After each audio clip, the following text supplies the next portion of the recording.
So I was like, whoopsie. So I get up, I go, and I see her over in the pit, and I'm like, okay. And I run over to my pit. Oh, come on, you freaking thing, man. Don't slide down. Jesus Christ. It's like, where's my my tripod? I had it just like a couple minutes ago. Let's make sure that my face is in here. Oh, look, there's plenty of light too. That's good. Okay, so oh, I hope there's enough time. So distracting when I have to see my face though. So I went in, and they were like wanting me to hang out. And my mom actually, on a lot of those laps, wanted me to hang out for a long time. And I was like, Mom, I told you not to say that to me. Don't fucking say that. Don't make me try to sit down. And she was doing some other annoying shit too. Like she was like taking my electrolyte shot blocks and putting them in another place. I was like, at one point I poured out my entire backpack. I'm like, where the fuck are they? She's like, well, what are you talking about? The shot blocks? Oh, I put them over here. I'm like, don't do that. Yeah, they have to be where I need to find them. So anyways, I go in there, and they gave me like a big sandwich and a lot of potatoes and stuff. And that was the longest actually pit I had, because they had a lot of food and I just wanted a lot of food. And I was starting to get really tired from not being able to breathe. And that's anyways, but I kept my eye on the trail to make sure that girl didn't go by, because I could recognize usually because she had this like yellow honey stinger jacket on, jersey on. So then I went, and like in the beginning of the lap after my pit, I was like 0 leg speed. I was going like 5 miles an hour. And then like Kelly McGelkey passes me, and he's like, the guy who got second. He's like, good job, my friend. Only 1 lap left. I guess he could like notice that I was like going really slow and hurting and stuff, or going slow, and so then they thought that was hurting. And I think Josh Tostado, when he passed me, he was like behind me for a little bit on some of the really technical stuff. When he passed me, he was like, nice job, 19. Because I was pretty good on those technical stuff. But anyways, yeah, but like people there are really nice. They're like really encouraging, especially when they notice that you're a solo rider, because like solo rider have like they have like a color, like an orange color above the number. I never like saw a solo rider looking at the number. Every time I looked at a number, I saw a normal number. But I did notice some other solo riders, like some guy was like, you solo? I was like, yeah. I was like, you solo? He's like, yeah. I was like, what lap are you on, 12? I was like, oh, I'm on 11. So that guy had lapped me. And then some other like young dude on a single speed. For some reason, I was like, are you I think he said like, are you solo? And I was like, yeah, are you solo? He's like, yeah. I was like, wow, nice job, because he was on a single speed. Passing me. Because they have another category, single speed bikes, which I didn't get. See, I had been out of the loop, and until like a month beforehand, when I was in Norway with my buddy, going like, oh man, I want a single speed mountain bike. I didn't even know they existed. And I didn't even know like single speed. I didn't know that 29-inch mountain bikes existed. And I didn't know that the single speeds existed either. You know, until this guy who I was biking with a couple weeks beforehand was like telling me about it and like why people do them, and that like they're really not that much slower than normal bikes. Like in the pros, like if a pro does 15 laps, and like the single speed pro will do 14, and because they're lighter and you know, and it works somehow. And when I saw that, I was like, it's interesting. I mean, going up, those guys could seem like a pretty good gear. I saw one girl on a single speed. I think there are just as many girl soloists on single speeds as non-single speeds.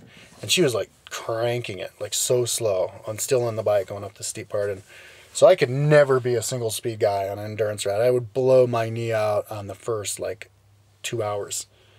But anyways, I understand how single speeds, the logic behind single speeds, but I should talk about that later. I should finish the actual description of the race. So I was like on the last lap, and I was like in so much pain from having to like, mental pain, from having to like go for like the last 3 hours, and I had 2 more hours to do it, like that. And I was like, you know, in the granny gear, just trying to keep the bike upright so I wouldn't have to walk it, because that would make me really slow. And then I went But then so I would let go of the brakes as I went downhill, and my weight would help me go really fast, and then the momentum would get me up the gully for a little bit, and I actually did okay. And then I got off, and I took like 5 hits of the inhaler. I like didn't fuck around. I was like waited till I went out of breath, which took me forever, and then I went, you know, made sure to get it in, but it didn't do shit. So then I went through, and then by the time I got to the flats, I was like, okay, good, the hard stuff's over. But I was gone at that point. I was done. I didn't want to do another lap, and I knew I wasn't gonna have the time anyways.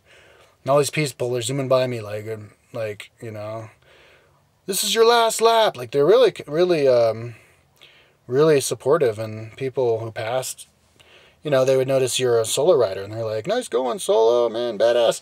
And at one point at night, some guy's like, was like, oh, you're solo, oh, cool, these are the hell hours. And I was like, really? Does it get easier in the day? He's like, fuck yeah, it gets easier in the day. Once the day breaks, it's just over all of a sudden. And it actually kind of happened like that. I only got to do 2 laps during the day after the sunrise because I was going so slow. But, and then like one girl, Pat, is like riding behind me for like a long time. And she's like, hey, like, want to chat me up too. Like, where are you from? What's your name? She's like, I was like, Kyle. She's like, my name's Laura. I was like, nice to meet you. Nice to meet you too. See you at the end. And then she like zooms off. And, oh, but I saw that short girl pass me 3 times. Just zoom by me. Oh, and then on my 11th lap, I got lapped by Yari Kirkland, the chick who won. At the same exact place that she passed me on my 3rd lap. And she said the same thing. Nice job, 19. Just like looking forward. Like with this like concentrated look in her eye. And yeah, so then I'm going down the backside and I'm like barely moving. I'm like going like this. On like the flats, and people are passing me like, dude, are you okay? I'm like, are you sure? And I'm like, because I couldn't say anything. I didn't have any breath. I was going, and then I got to the climb, and I was doing granny gear, and then at one point on the climb, I got off the bike, and it wasn't even like a technical section. I just got off the bike because it just got a little bit steeper, and I walked for a little bit. I shouldn't have done that. That was me just being like weak. But then I walked over this one technical section, and then I was like almost at the top, and I was starting to pedal and starting to like ride as hard as I could again. Because I knew I was almost there, and, you know, I did get off my bike the first time because I thought that girl wasn't going to do another lap. That girl, Chris Cannon, wasn't going to do another lap. I figured she would have passed me by now. So I wasn't worried about, at that point, I wasn't worried about riding as hard as I could. I was just in it for survival and just, you know, physically it wasn't as bad as like bonking, but mentally it was almost as bad as bonking, actually. No, it was about as bad as bonking. But mentally, I was like, I was so sick of it, man. And I was thinking about, like, am I going to die of a heart attack, like, riding as hard as I can with no oxygen, you know? But anyways, right when I get to the top of the climb, she passes me. Like, I'm standing still. And I look over and I go, out loud, I go, oh, shit. But so then I put it in my lowest gear because I was in the top, and I was like, all right, this is the race right here. And I just start sprinting out of the saddle on this full suspension bike, like that's going. I didn't have it on the hardest setting. You have 3 settings. I had it in the middle. I should have put it on the super hard. Yeah, but I went through, and my weight let me go really fast. It's a fast downhill. Carried me through the sand and stuff, and then I got to the bottom. But then at the bottom of the gully, I had to do like a climb that was like a half mile. But at the bottom, I looked back, and I didn't see her anywhere in sight. But I like sprinted up that hill as hard as I could, breathing like this. So I wasn't really going that fast. And then I went down, and I'm going as hard as I can, which wasn't really hard. And then right when I entered the chute, I see my brother there, and then I turn around the chute and I look, and that girl is right behind me. If that chute had been like 20 feet farther, she would have passed me and she would have beat me. So I went around and I took my finger out and I slapped it really fast. So I was like, oh God, I beat her. Oh, thank God. And then she like zooms past me, slaps it. And I don't think she noticed me at all, but maybe she was trying to pass me. I don't know. I don't know how the fuck she got from being nowhere in sight to being on my ass within like a mile or something of riding, of like a half mile long climb, or maybe it was only like a quarter mile long. No, it was like a half mile long climb. Anyways, but as I went into the shoot, I saw my brother filming me, and that was cool. And then he filmed me stop, and then yeah, they filmed me as I walked back, and I just wanted to lie down, and I couldn't breathe, but I wanted to get my breath back. And then like 15 minutes after I was done, like my brother took my shoes off, my mom took my pulse, and it was still at 100. And then I sat up and I started hacking up all of these like giant, like this big, like quarter-sized chunks of like mustard colored with like little black specks in it, because it was really hard on your lungs. Like at night I could see my light shining through dust particles that you can't see in the day, but they're all over the place and you can see them at night. And then there was all these fires, and you were inhaling the fire smoke as you're going through, which is really rough on the lungs too. So those little black specks were probably like ash, but it was like the thickest and the biggest and the thickest consistency thing I'd ever seen. It was like a booger, a giant booger this big. And I hacked up like a half dozen of those, and then I hacked up like another dozen like smaller ones, just like spitting them into a paper towel and throwing them down. And then after like 10 or 15 minutes of doing that, the asthma attack went from category 10 to kind of like an asthma attack that wasn't like completely annoying, like hell on earth. Like those kind of asthma attacks, even if you're not riding, are hell on earth. Like I managed to ride it, I guess, just from adrenaline and being in the race. But like I've had those asthma attacks just hanging out where the inhaler doesn't do anything, and you're going, and you're like, you feel like you're suffocating, like you're gonna die. At one point, I thought I was gonna die. In Chile, I really did almost pass out. But that's when I vowed never to smoke weed again, And then I go a year without smoking, then I'd smoke again. But anyways, after like 15 minutes, I hacked up enough of that to be able to have like a manageable asthma. And it might have been a good idea, like if that ever happens again, well, it won't happen again, but if that were to happen again, it would be a good idea to just take 20 minutes off and just hack that shit out and then go again. And you could make your time up.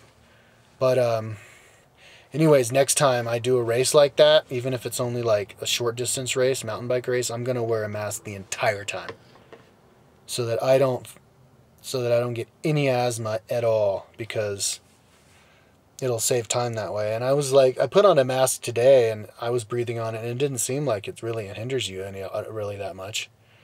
So I have a prediction, like in 20 years, everybody's going to be wearing those masks. Everybody's going to realize that you're going to perform a lot better if you can breathe. And maybe people have asthma attacks and they don't realize it. But I don't know. But anyways, I'm going to do that. So yeah, I ended up getting 16th out of 44 guys.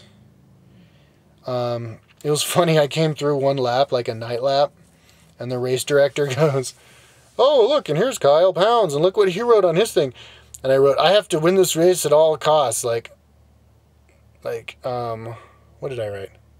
"I absolutely have to win this race so that I can get sponsorship and get a modern bike. I want a goddamn modern bike. One of these 29-inch full suspension bikes. Don't worry, I won't like try and run anybody off the road because I don't even know who my competition is." I guess he thought that was funny, and then I took off. And then, but I wrote that because I thought that amateur category was a separate category, but then when I was racing and they were telling me what place I was 14th for the whole race until I dropped 2 places after the asthma. It turns out that I was in the same category as the championship, so I was in 14th and I went to 16th. So maybe, I know I had the second fastest time for fun guys, so maybe I want to find out what place I got for the for fun guys, because that's what I meant to say, was that I wanted to win the for fun category. But which had more guys, had 29 guys, and then the class had 17 guys. But yeah, so I stopped, and my brother wanted to take off right away, so they just set up the car and drove home, and back to the hotel, and we didn't stop and do the like reward ceremony. Whoops, I gotta stop this. Okay.